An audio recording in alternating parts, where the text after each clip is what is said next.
Good morning, guys. It's a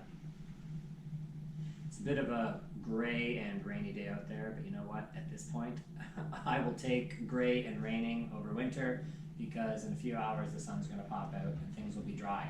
If it was snow coming down today instead of rain, then in a few hours I would be up to my neck shoveling snow. So much better. Since I'm staying inside today, I thought I would talk a little bit about small dogs and picking them up, because I just happen to have one myself. Ollie, come here, pal. Come on up. Good boy. How's it going?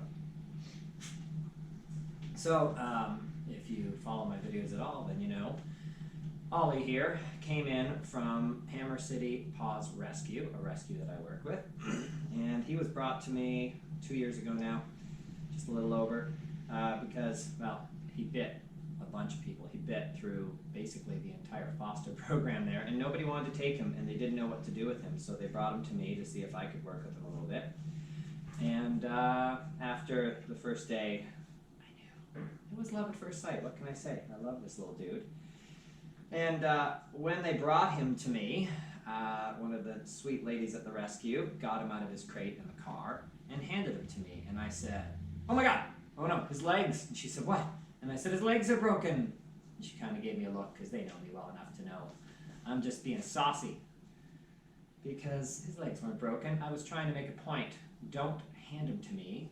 His legs are fine. He can walk, right? Can you walk? I've seen you walk. So let's talk about picking up small dogs.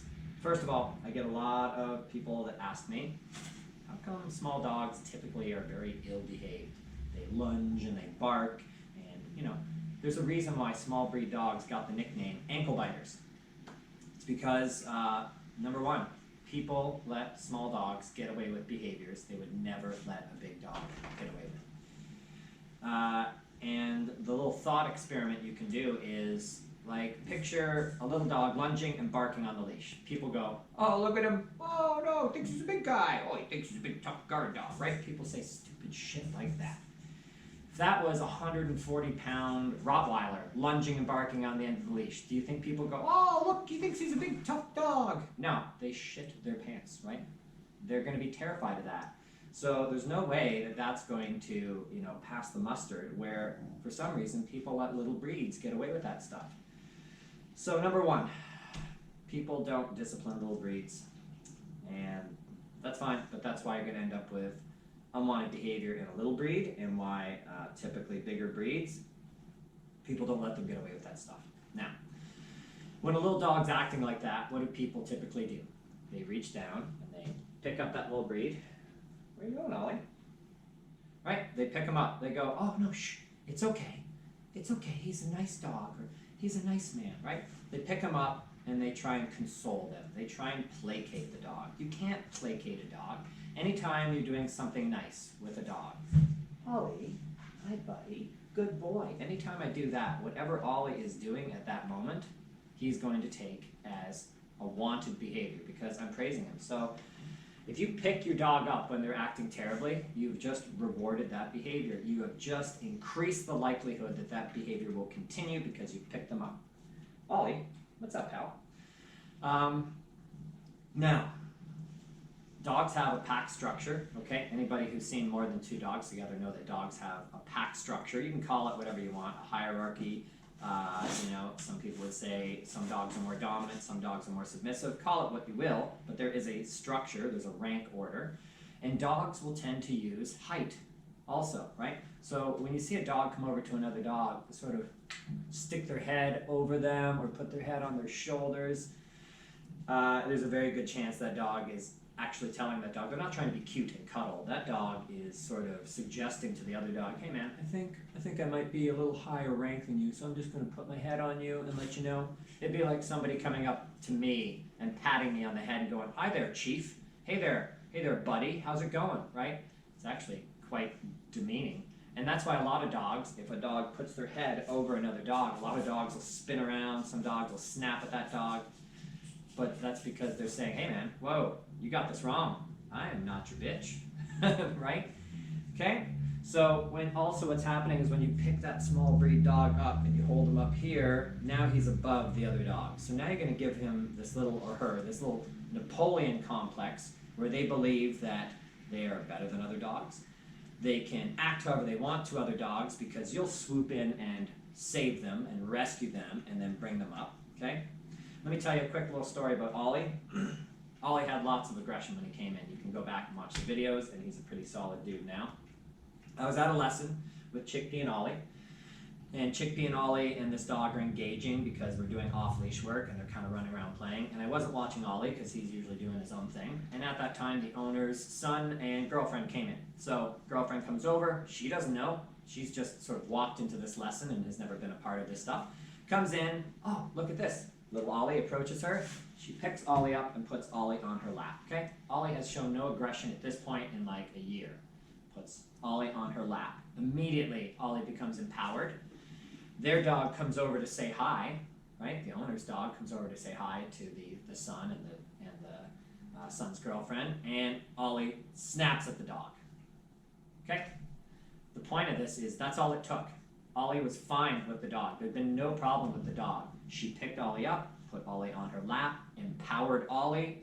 Other dog came over, he immediately went into sort of resource guarding of her. Hey, piss off, you're not going to get any of these pets, I'm getting the pets now. That's it, aggression returned. Instantly. But that's how this works. So, I guess what I'm saying is, if you want to take a dog, okay? We've all seen dogs, they run, they play, they go off-leash hiking with us, they walk on leashes, we've all seen dogs, right? If you want to take a dog and then turn it into a human baby, okay? You want to pick it up, you want to coddle it, you want to put it in your handbag, you want to carry it around everywhere, then don't be surprised if that messes the dog up. Because if you put me on a leash and collar and made me walk around like a dog, you would mess me up because that's not my thing. Some of you might be into that, and that's okay, personal choice, right? But I'm not into that. So my point is, don't try and make a dog into a little human baby. It'll mess them up, okay? So that's why we don't pick Ollie up. Ollie is a regular old dog, and even at the vet, my vet loves this.